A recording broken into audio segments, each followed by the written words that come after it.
Hello student, स्वागत है आप सभी का एक बार फिर से हमारे इस ऑफिशियल यूट्यूब चैनल में जिसका नाम है सोल सॉल्यूशन। मैं चंदन कुमार हाजिर हूँ आप सभी के सामने अपनी एक और नई वीडियो के साथ। आज की इस नई वीडियो में हम बात करेंगे उन सभी स्टूडेंट्स के लिए जो स्कूल ऑफ ओपन लर्निंग के स्टूडेंट्स हैं या फिर एनसी वेब के स्टूडेंट्स हैं या फिर वे सभी स्टूडेंट्स दिल्ली यूनिवर्सिटी में किसी भी रेगुलर कॉलेज के स्टूडेंट्स हैं और उन सभी के पास में बीए प्रोग्राम का कोर्स है, हिस्ट्री सब्जेक्ट को पढ़ रहे हैं और हिस्ट्री में भी इतिहास में भी अगर हम बात करें वह भारत का इतिहास या फिर अगर इंडियन हिस्ट्री को पढ़ रहे हैं और इंडियन हिस्ट्री में भी वो सन 1206 से लेकर सन 1707 यानी औरंगजेब की मृत्यु तक को पढ़ रहे हैं। तो आज की नई वीडियो उन सभी स्टूडेंट्स के लिए मोस्ट इंपॉर्टेंट है जो थर्ड सेमेस्टर के स्टूडेंट्स हैं।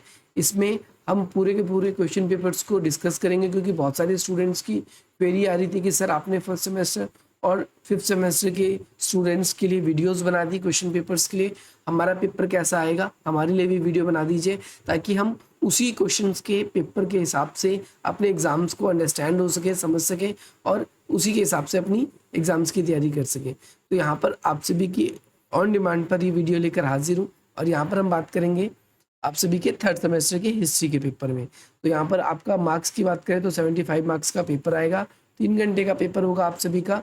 और यहाँ पर आप लोगों के लिए कुछ जनरल क्या कहते हैं इंस्ट्रक्शंस आएगी जो कि बहुत इंपॉर्टेंट है। जैसे आपको यहाँ पर गिवन होता है 4 क्वेश्चन करने होंगे या 5 करने होंगे, जैसे इस वाले पेपर में तो आपको 5 करना है। कई कई पेपर में ऐसा भी होता है जिसमें आपको 4 करने होता है, तो ये चीज़ आप यहाँ पर देख लेंगे। इसके बाद में सबसे इमीडिएटली टॉप पे आपको अपना जो है रोल नंबर लिखना होता है क्वेश्चन पेपर मिलते के साथ ही, जैसा कि यहाँ पर बताया गया है। यहाँ पर टॉप पे आपको अपना रोल नंबर जो भी आपका नंबर है रोल नंबर आपको वो गिवन करना होगा, यहाँ पर लिखना होगा, आपके एडमिट कार्ड पे गिवन होगा। और इसके बाद में यहाँ पर सभी मार्क्स जो हैं वो इक्वल नंबर के हैं, इक्वल मार्क्स के आएंगे। और यहाँ पर आप अपने पेपर को लिखने के लिए या तो इंग्लिश या हिंदी दोनों में से किसी एक भाषा का उपयोग कर सकते हो और यही चीज़ हिंदी में यहाँ पर दी गई है। तो फर्स्ट क्वेश्चन आप सभी के स्क्रीन पर आ चुका है। यहाँ पर फर्स्ट क्वेश्चन में आपसे पूछा गया है कि भाई आपको बताना है दिल्ली सल्तनत को सुदृढ़ीकरण करने में, सुदृढ़ीकरण करने का मतलब होता है मजबूत बनाने में, मजबूत बनाने में क्या करने में, मजबूत बनाने में। एक तो आपसे इल्तुतमिश और दूसरा आपसे बलबन द्वारा क्या क्या कदम उठाए गए हैं ये आपसे पूछा गया है। तो आप सभी को ध्यान रखना है कि सबसे पहले एक क्रम ही याद रखना है आप सभी को जो सबसे इंपॉर्टेंट है। दिल्ली सल्तनत के अंदर आप सभी को पता है ये दोनों के दोनों शासक किस वंश के थे, या तो आप इसे दास वंश कह सकते हो या फिर आप इसे इंग्लिश में कहो तो ये स्लेव डायनेस्टी है, या फिर अगर हम हिंदी में एक और नाम कहें तो ये मामलुक वंश भी जाने जाते हैं। इनका फाउंडर की बात करें अगर सबसे पहला शासक दास वंश का कौन रहा तो वो रहा आप सभी का कुतुबुद्दीन ऐबक, कुतुबुद्दीन ऐबक। और कुतुबुद्दीन ऐबक जिसे हम केवल ऐबक के नाम से भी जानते हैं, जिन्होंने कुतुब मीनार बनवाया था। और इसके बाद में महत्वपूर्ण शासक आप सभी के इल्तुतमिश, इल्तुतमिश के बाद में उनकी पुत्री रजिया सुल्तान और रजिया सुल्तान के बाद में महत्वपूर्ण शासक जिस पे क्वेश्चन बनता है वो है गयासुद्दीन बलबन। तो भाई इन्होंने क्या क्या कदम उठाए आपको ये क्वेश्चन में बताना है। तो देखो आप देखोगे इल्तुतमिश ने सबसे पहले क्या किया कि जो प्रदेश कुतुबुद्दीन ऐबक की मृत्यु के बाद में जो राजपूत क्षेत्र थे या फिर बंगाल जैसे क्षेत्र थे जिनका इनका संपर्क आपस में टूट गया था और जहां से इन्हें टैक्स आना बंद हो गया था, तो इल्तुतमिश ने सबसे पहला काम तो यही किया कि भाई ऐसे क्षेत्रों से कैसे टैक्स लाया जा सकता है, सबसे पहले टैक्स इकट्ठा किया जाए, सबसे पहले ये काम किया गया। बलबन ने लौ और रक्त की नीति अपनाई थी। बंगाल ने कहा था कि भाई एक तरफा हमें क्या करना है, एक तो अपने धर्म का प्रचार करना है, दूसरी बात दोआब जो क्षेत्र था वहां पर इन्होंने दंडित भी किया ताकि वहां पर इन्हें अधिक से अधिक टैक्स मिल सके। इसके अलावा जो उस समय अगर हम बात करते हैं तो मंगोलों के आक्रमण से बचने के लिए, ताकि देश साम्राज्य एक तरीके से जटिल रूप से, जैसा कि आशंका रहती थी हमेशा ही मंगोलों के आक्रमण की, वो आक्रमण की जो स्थिति है उससे बचा जा सके, इसके लिए इन्होंने अपनी स्ट्रॉन्ग करके आर्मी भी बनाई थी। इल्तुतमिश ने क्या किया था, एकता प्रणाली को लागू किया था ताकि टैक्स व्यवस्था अच्छी तरीके से आ सके। यहाँ पर देखो सुदृढ़ बनाने की बात है तो इसमें अधिकतर या तो आर्मी को स्ट्रॉन्ग बनाने के लिए उन्होंने क्या क्या कदम किया, शासन में इन्होंने क्या क्या बदलाव किए, और साथ ही साथ में अगर आप देखोगे तो इन्होंने टैक्स को कैसे बढ़ाया, यही इसके अंदर मेन पॉइंट है। तो इल्तुतमिश ने एकता प्रणाली अपनाई थी। इसके अलावा अगर आप देखोगे तो इन्होंने राजधानियां भी परिवर्तन करी और साथ ही साथ बलबन ने इल्तुतमिश के टाइम पे ही देखोगे आप एक जो है चालीसा का निर्माण किया गया था। जो कि बलबन भी उस चालीसा का एक सदस्य था, लेकिन बलबन ने एक गलती भी करी थी कि बलबन को लगा था कि हो सकता है कि आने वाले टाइम पे इन्हीं में से कोई अगला शासक बन जाए, इसीलिए चालीसा को धीरे धीरे बलबन ने खत्म करना शुरू कर दिया था। तो कुल मिला के कुछ बातें ये ऐसी रही जो कि दास वंश को ताकतवर बनाने के लिए उठाए गए कदम थे, जैसा कि मैंने आपको बताया। और इसके अलावा हम और भी क्वेश्चंस को बिल्कुल अच्छे तरीके से डिटेल से डिस्कस करेंगे जब क्वेश्चंस को करेंगे। तो नेक्स्ट क्वेश्चन आप सभी को बताना है, दिल्ली की एकता प्रणाली क्या थी। देखो इसमें आपसे पेपर में बार बार पूछा जाता है एकता प्रणाली क्या है। सबसे पहली बात तो एकता प्रणाली होती क्या है। जैसे इंग्लिश में देखो एकता प्रणाली को एकताई प्रणाली कहते हैं, और ये बेसिकली इल्तुतमिश के द्वारा था दास वंश के अंदर शुरू की गई थी। एकता प्रणाली के अंतर्गत हम देखते हैं एकता जिसका अर्थ होता है भूमि का, भू या कह दो आप भूमि, भूमि का टुकड़ा। हम इसमें क्या कह सकते हैं, भूमि का टुकड़ा, जिसमें जो भी इक्तादार होता है, इक्तादार मतलब राजा अपनी इच्छा से जिस भी व्यक्ति को ये भूमि का टुकड़ा देता है टैक्स कलेक्ट करने के लिए कि आपको यहाँ से टैक्स कलेक्ट करना है, तो उस व्यक्ति को या तो इक्तादारक या फिर आपका क्या कहते हैं वाली कहा जाता है। इस तरीके से ये एक पूरा सिस्टम चलता है। जब तक इक्तादार अपने पद पर काम करता है तब तक उसे इक्ताई मिलती है, और उसका सबसे मुख्य कार्य क्या होता है कि उस क्षेत्र से उसको जो भी रेवेन्यू, जो भी टैक्स मिलेगा उसको वो कलेक्ट करेगा और उसे वो शाही कोष में जमा करेगा। तो इस तरीके से एकता प्रणाली शुरू हुई इल्तुतमिश के टाइम पे। रजिया ने भी इस क्रम को आगे बढ़ाया, बलबन ने भी इस क्रम को आगे बढ़ाया, और इसी तरीके से आगे आप सभी के खिलजी वंश आएंगे, तो खिलजी वंश के अंदर भी इसी प्रकार से ये क्रम आगे बढ़ेगा अलाउद्दीन के टाइम पे भी। और अलाउद्दीन के बाद में आपका सबसे इंपॉर्टेंट जो बार बार पूछा जाता है जिसमें आपका मोहम्मद तुगलक या फिरोज शाह तुगलक, उनके टाइम पे एकता प्रणाली को लेकर भी क्वेश्चन बनता है। वैसे मैंने एकता प्रणाली को लेकर क्वेश्चन बना रखा है, अगर आपके मन में डाउट है तो आप उसको देख सकते हैं। बाकी आपके एग्जाम से पहले और भी मैं नई वीडियोज़ लेकर आऊँगा जिसमें मैं अलग अलग टॉपिक्स को अच्छे तरीके से आपको एक्सप्लेन करने की कोशिश करूँगा, ताकि आपको कोई भी परेशानी की आवश्यकता या कोई भी परेशान होने की आवश्यकता ना पड़े। नेक्स्ट क्वेश्चन आपकी स्क्रीन पर यहाँ पर आ चुका है, जिसमें आपसे पूछा गया है इस वाले क्वेश्चन में कि मोहम्मद बिन तुगलक की आर्थिक और प्रशासनिक सुधार ने बढ़ती हुई सल्तनत को एक दिशा प्रदान करी। अब यहाँ पर मोहम्मद बिन तुगलक ने क्या क्या आर्थिक और प्रशासनिक सुधार किए थे, तो 5 सुधार किए थे। आप सभी को इन 5 सुधार का याद रखना है नाम। सबसे पहली बात अगर हम बात करें तो इन्होंने क्या किया, दुआब में कर वृद्धि, दुआब के अंदर कर में वृद्धि। कर का मतलब क्या होता है, टैक्स, तो दुआब में टैक्स की वृद्धि। दूसरी बात अगर हम करें तो इन्होंने क्या किया था, राजधानी परिवर्तन करी थी। राजधानी परिवर्तन, पहले मैं सारी की सारी आपको योजनाएं बता देता हूँ, सुधार बता देता हूँ, इसके बाद में सांकेतिक मुद्रा का चलन। अगला आप सभी का है कराचल, पहले है आप सभी का खुरासान, फिर है कराचल। चलो कोई नहीं, एम नंबर कराचल अभियान, और ये है आप सभी का यहाँ पर खुरासान अभियान। ये कुछ योजनाएं थी जो चलाई गई थी यहाँ पर। अगर आप देखोगे तो मैं अलग तरीके से हाईलाइट कर देता हूँ आप सभी के लिए। से पहला यहाँ पर अगर हम देखेंगे तो ये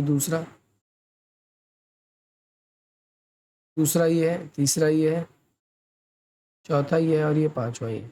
5 सबसे पहले दुआब जो है, दुआब कहते किसको है, देखो दो प्लस आप, इन 2 शब्दों से मिलकर बनाए। दो का मतलब तो 2 होता है, आप का मतलब होता है नदी। ये वो इलाका था जो 2 नदियों के बीच का इलाका था और काफ़ी ज़्यादा उपजाऊ माना जाता था। तो यहाँ पर बलबन ने भी टैक्स वृद्धि किया था, और उसी बलबन की नीति का अनुसरण करते हुए मोहम्मद बिन तुगलक ने भी क्या किया, यहाँ पर टैक्स अधिक वृद्धि किया, क्योंकि ये अधिक उपजाऊ जमीन थी और ये माना जाता है कि शायद 50% टैक्स की दर लगभग इन्होंने बढ़ा दी थी। और टैक्स के अंदर अगर हम देखें तो यहाँ पर के लोग जो थे उनका कहना था कि उस समय अकाल पड़ा हुआ था, लेकिन फिर भी मोहम्मद तुगलक ने क्या किया कि टैक्स वृद्धि कर दी।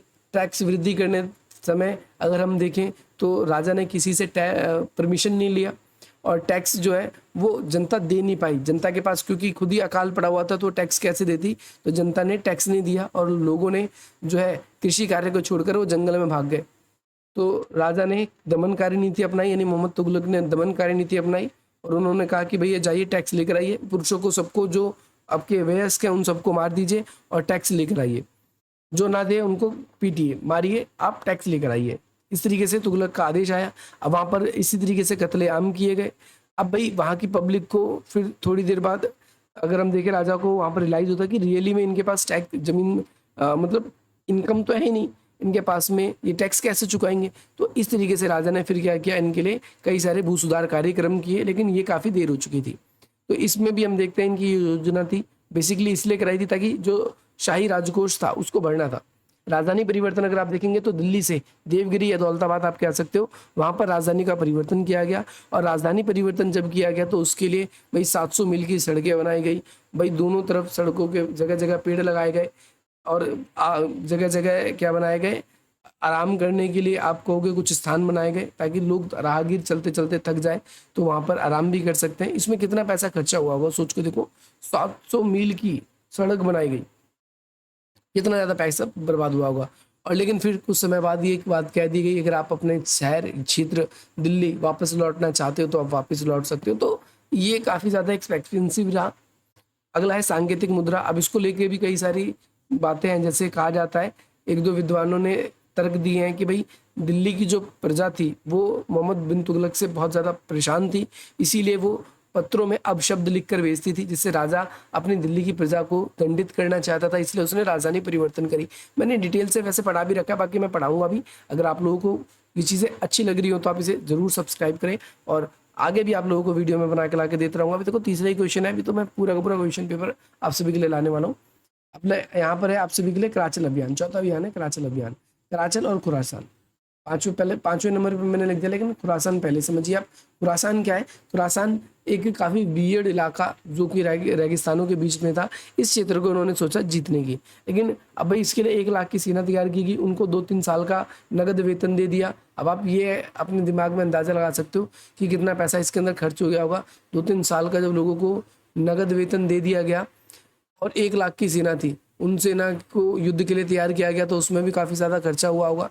तो इन सब चीज़ों को देखते हुए हम यहाँ पर कुल मिला के कह सकते हैं कि राजा ने इस जगह भी बहुत ज़्यादा खर्चा किया, लेकिन जब ये सेना वहाँ पहुँची 1 लाख की सेना, तो वो 1 लाख की सेना कुछ इस प्रकार की थी कि उनमें से बहुत सारे तो गर्मी बर्दाश्त नहीं कर पाए रेगिस्तान में होने की वजह से, और बहुत से लोगों की मृत्यु हो गई, कई लोग रास्ता भटक गए।